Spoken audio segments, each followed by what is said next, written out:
Horror कहानियां TV. काला जादू। अपने बेटे रिशु के माथे से टपकते हुए पसीने को देखकर सविता की हालत खराब हो गई। ऐसा आज पहली बार नहीं हुआ जब रिशु नींद से घबराकर जागा है। हाय मेरा बच्चा, न जाने किसकी नजर लग गई है तुझे। जब से मेरे बच्चे ने 10वीं के एग्जाम में स्कूल टॉप किया है तब से रोज बुरे बुरे सपने आने लगे हैं। हाँ माँ, मैंने आज फिर से एक काले साए को देखा। वो यहीं मेरी आंखों के सामने खड़ा था। माँ मुझे बचा लो माँ। वो मुझसे कह रहा था कि मुझसे बदला लेगा। माँ कहीं ये प्रशांत। चुप कर, कैसी बात कर रहा है? दोबारा उसका नाम मत लेना। तुझे पता है ना उस प्रशांत ने आत्महत्या कर ली, तो बार बार उसका नाम मत लिया कर। मम्मी, क्या सच में प्रशांत ने आत्महत्या की थी? चुप कर, बहुत सवाल पूछता है आजकल। और फिर रात के वक्त सविता के पूरे घर में एक अजीब सा काला धुआं छाने लगा। गहरी नींद में सोई सविता की जैसे ही आंख खुली उसका दम घुटने लगा। वो दौड़कर रिशु के रूम की तरफ गई जहां उसके दरवाजे पर घूमती एक काली परछाई देख वो बुरी तरह से घबरा गई। कौन है वहाँ? कौन है? सामने आओ। ये मैं हूँ, तुम्हारी काली करतूत। और अब मैं तुम्हारे बेटे को ले जाने आया हूँ। नहीं, मेरे बच्चे को छोड़ दो प्लीज। मेरे रिशु को कुछ मत करना। वो परछाई रिशु के कमरे में घुस जाती है। सविता भी उसके पीछे पीछे दौड़कर जाती है और देखती है कि अब वो साया साफ नजर आ रहा था। वो सर से पैर तक खून में सना हुआ था और उसके शरीर के सारे अंग कटे फटे हैं। क्या चाहिए तुम्हें?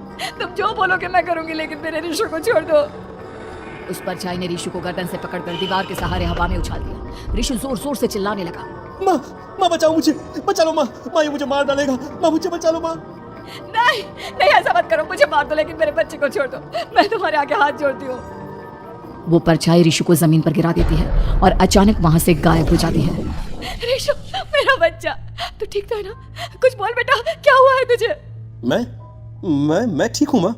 क्या हुआ था यहाँ पर? कुछ नहीं बेटा, कुछ नहीं। तू परेशान मत हो। हम कल ही गांव के बाहर जो तांत्रिक महाराज रहते हैं उनके पास चलेंगे। ठीक है माँ, हम जल्द ही उनके पास चलेंगे। मुझे बहुत डर लग रहा है माँ। ये बार बार मुझे डरावने सपने आना, ये सब हमारे साथ क्यों हो रहा है माँ?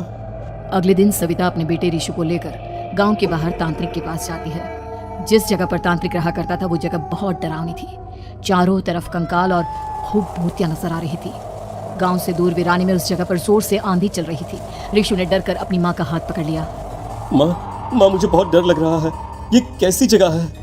देख बेटा, हमारे साथ जो कुछ भी हो रहा है उसका इलाज सिर्फ और सिर्फ ये तांत्रिक महाराज ही बता सकते हैं। अब यही है जो हमें प्रॉब्लम से बाहर निकाल सकते हैं। जैसे ही सविता और रिशु तांत्रिक की झोपड़ी के अंदर पहुंचे, वहां का नजारा देखकर उनकी आंखें फटी की फटी रह गई। तांत्रिक की झोपड़ी के अंदर कई सारे लोग अपनी गर्दन घुमा घुमा कर जोर जोर से चीख रहे थे।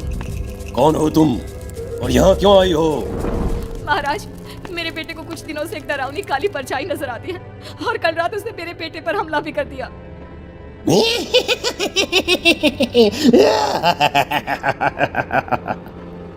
मम्मी हमें यहाँ से चलना चाहिए।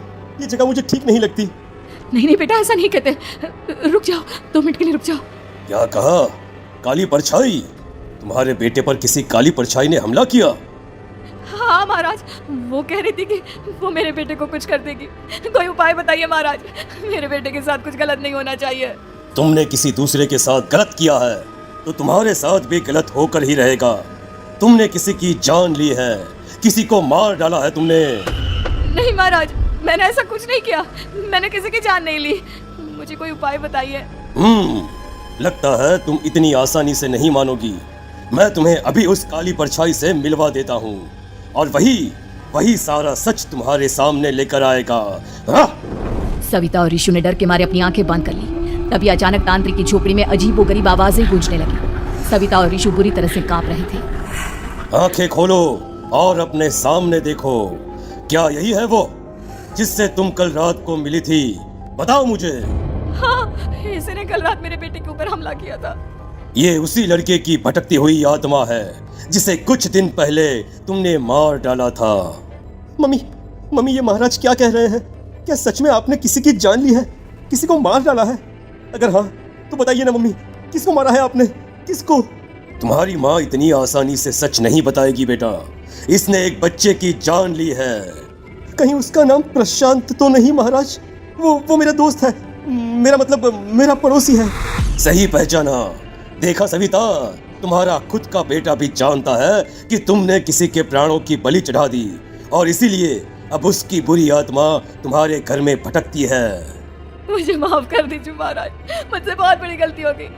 प्रशांत हमारे पड़ोसी का बेटा था। हर बार उसके नंबर मेरे बेटे से ज्यादा आते थे और इसलिए मैंने उसके कमरे के बाहर काला जादू किया था, पर मुझे नहीं पता था कि वो मर जाएगा।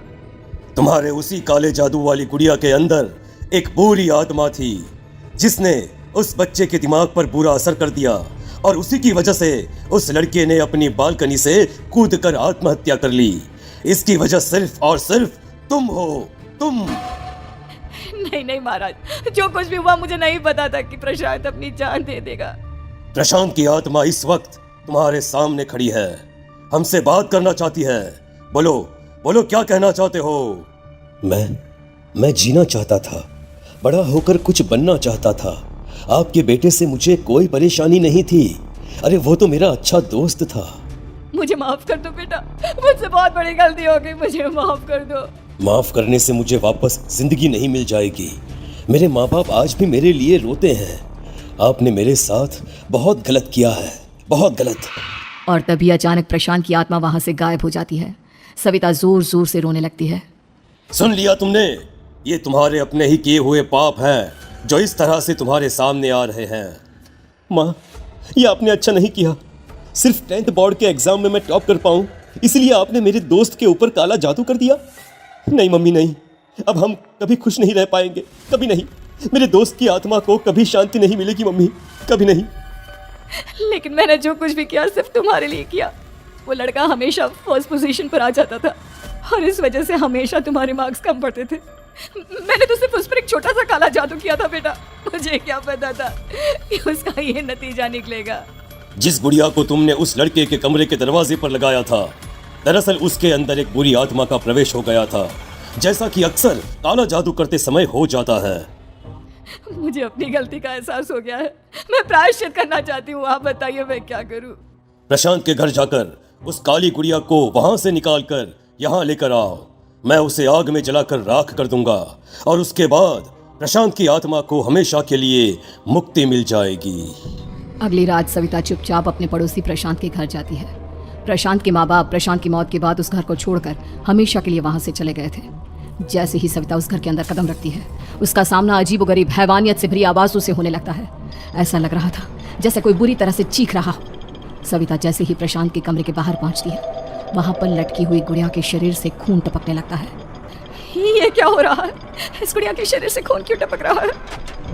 सविता हिम्मत करते हुए उस गुड़िया को वहां से उतारने की कोशिश करती है, लेकिन तभी अचानक से बहुत भयानक दिखने वाली औरत उसकी आंखों के सामने आकर खड़ी हो जाती है। मैं यहाँ से कहीं नहीं जाऊंगी और अगर तूने मुझे यहाँ से हटाने की कोशिश की तो मार डालूंगी मैं तुझे। नहीं, मुझे तुम्हें यहाँ से ले जाना ही होगा, नहीं तो मेरा बेटा, उसकी जान को खतरा है। मैं तुम्हें नहीं छोड़ सकती। अगर तुम्हारे अंदर हिम्मत है तो मुझे इस घर से बाहर ले जाकर दिखाओ। और ऐसा कहकर वो औरत सविता के ऊपर हमला कर देती है और उसे हवा में उछाल उछाल कर जमीन पर पटकती है। लेकिन तभी अचानक मौका देखकर सविता अपने हाथ में ली हुई सुई उसके हाथ में चुभो देती है। हाथ में सुई लगते ही वो औरत जमीन पर तड़पने लगती है। ये क्या किया तूने? ये क्या कर दिया? तुझे ऐसा नहीं करना चाहिए था। तांत्रिक ने मुझे कहा था कि तुझसे जीतने का सिर्फ यही एक तरीका है जिससे मैं अपने पापों का प्रायश्चित कर सकती हूँ और अपने बेटे की जान बचा सकती हूँ। और उसके बाद वो डरावनी दिखने वाली औरत एक छोटी सी जादुई गुड़िया में तब्दील हो गई और सविता ने उसे ले जाकर तांत्रिक को दे दिया। तांत्रिक ने जादुई गुड़िया को आग के हवाले कर दिया।